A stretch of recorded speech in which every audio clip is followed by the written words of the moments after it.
안녕하세요. 김측정인입니다. 오늘은 공정관리에 대해서 한번 볼게요. 공정관리란 무엇인가를 먼저 보기 전에 공정이란 무엇인가를 생각해 보겠습니다. 대충 공정이란 단어가 뭔지 감이 안 오는 단어는 아니지만 그래도 야, 너 공정이 뭔지 말해봐 라고 물어보면 대답하기에 그렇게 편한 질문은 아닐 겁니다. 공정이란 것을 한 문장으로 말하자면 제품을 만들기 위한 단계별 작업 과정 이라고 할 수 있겠습니다. 예를 들어 자동차를 만드는 공장이라고 가정을 해볼게요. 나도 현대차가 오고 싶다. 차량을 만들기 위해서는 철판, 절단, 용접, 도장, 조립, 검사의 단계를 거쳐야 완성 차량 하나가 나올 것이고 이 모든 단계가 각각 공정입니다. 이 공정들이 순서대로 문제없이 연결되어야 하나의 완성품이 나옵니다. 공정 전문가라고 한다면 각각의 공정에 통달한 분들을 말하겠죠. 용접 전문가, 도장 전문가, 조립 전문가 등등. 그럼 공정관리는 뭐예요? 공정이 뭔지 대충 감이 잡히셨죠? 그러면은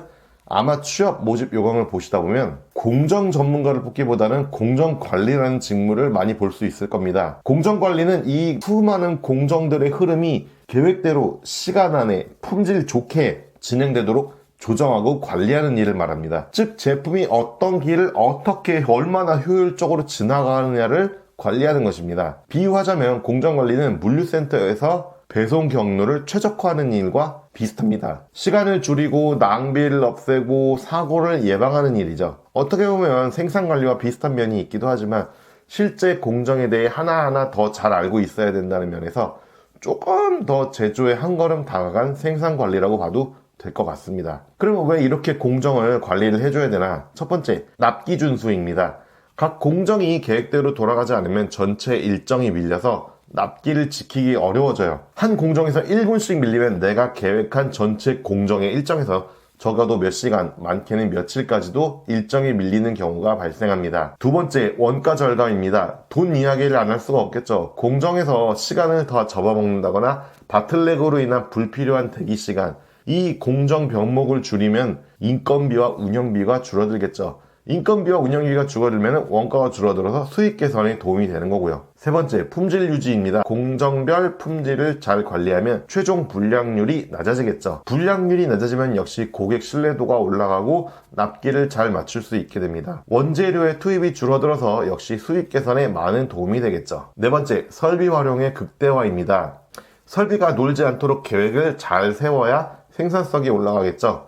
공정 하나가 어긋나면은 그 다음 공정에도 연쇄적인 영향을 미칩니다. 조금 더 구체적으로 말해보자면 바틀렉이 생기지 않도록 공정을 계획하고 실제 놀고 있는 설비가 있다면 공정의 순서를 조정하거나 여의치 않다면 놀고 있는 설비가 있다는 이야기를 위쪽으로 전달해서 특정 제품에 대한 판매를 더 촉진하거나 아직 판매 계획은 없지만 선행 생산을 해서 이후 미래에 기여가 될 수 있도록 하는 여러 가지 솔루션을 제안할 수도 있겠습니다. 그래서 전체 흐름을 조율하는 공정관리자의 역할이 매우 중요하다는 이야기입니다. 예를 들어 우리 회사에서 어떤 부품 3개 공정을 거쳐서 생산한다고 가정해 볼게요. 1공정은 절단인데 1시간당 100개씩 처리합니다. 2공정은 가공인데 1시간당 70개씩 처리합니다. 3공정은 조립인데 1시간당 90개씩 처리합니다. 이렇게 공정이 진행된다고 보면 어떤 공정이 바틀렉이 될까요? 네, 바로 어떤 공정이에요? 말해봐요. 당신 밑에서 개처럼 일해온 날! 네, 말해봐요. 네, 바로 2공정, 병목공정은 바로 이 바틀렉은 2공정입니다. 공정관리자는 이를 조정하기 위해 다음과 같은 선택을 할 수 있습니다. 첫 번째, 이 공정에 작업자를 추가 배치해서 이 공정의 처리 속도를 늘릴 수 있겠죠. 두 번째, 이 공정 라인을 2라인으로 늘려가지고 캐파를 2배로 늘려놓는 거예요. 이런 식으로 전체 생산 라인의 균형을 맞추는 것이 공정관리의 핵심 역할입니다. 그러면 이러한 일을 하는 공정관리자, 여러분이 하고 싶어하는 바로 그 일, 공정관리자는 어떤 일을 구체적으로 하게 될까요? 공정이 잘 흘러간다고 해서 커피를 마시면서 놀 수 있는 직무는 아니라고요. 첫 번째, 작업 순서와 시간 배정.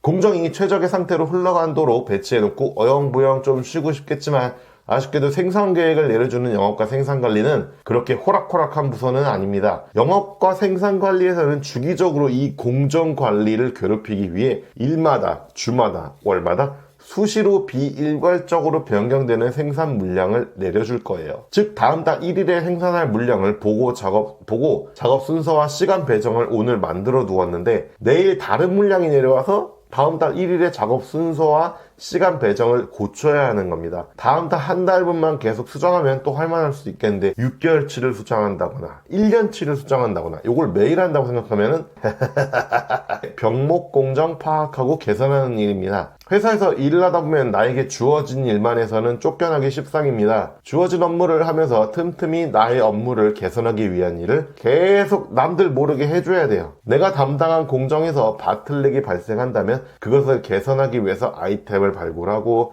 개선하는 업무를 진행해야 하며, 요즘에는 또 AI를 통한 머신러닝 기법을 사용해서 내 설비에 지나가는 제공들의 분량을 자동으로 찾는다든지, 아니면 생성형 AI, LLM을 사용해서 이전의 작업자들이 써놓은 보고서나 코멘트 등을 학습해서 다음 작업자의 질문에 자동으로 응대하거나 할 일을 요약해서 빠르게 전달하는 등 여러 가지 개선의 방법들을 찾아보고 실행해야 됩니다. 세 번째, 설비 가동률의 확인입니다. 설비 가동률은 계속해서 바뀌어요. 실제로 설비가 맛이 가서 수리하는 시간이 빈번해서 가동률이 떨어질 수도 있고, 생산하는 제품의 비율이 바뀌어서 가동률이 바뀔 수도 있습니다. 예상했던 것보다 가동률이 높아진다면 고장의 가능성이 높아지니 미리 유지 보수를 준비하거나, 예상보다 가동률이 낮아지는 경우에는 그 원인을 찾아서 가동률을 높일 수 있는 방법을 찾기도 해야 됩니다. 상황이 여의치 않으면 설비를 잠시 꺼두셔도 괜찮습니다. 네 번째, 작업자 투입 조정. 작업자의 개인적인 사정으로 투입이 어려워지는 상황이나 예상보다 불량률이 높아져서 가동률이 높아져서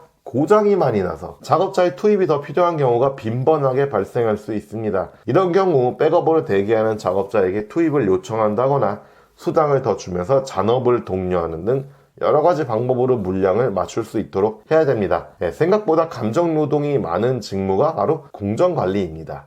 공정관리는 단순히 흐름을 따라가는 것이 아니고 흐름을 설계하고 유지하고 개선해 나가는 전략적 업무라고 볼 수 있어요. 제품이 지나가는 길을 잘 관리해야 높은 품질, 빠른 납기, 적절한 비용이란 세 박자가 맞아떨어집니다. 공정관리 업무를 이해하고 싶으면 공정의 흐름을 먼저 잘 알아야겠죠. 이 말인 즉슨 그 신입사원이 나는 이 회사의 공정을 아주 잘 알고 있습니다 라고 말하기까지는 굉장히 많은 노력과 오지랖이 필요하다는 이야기니까 깝치지 마십시오. 제조의 맥박이 흐르게 하는 공정관리에 대한 설명이었습니다. 감사합니다.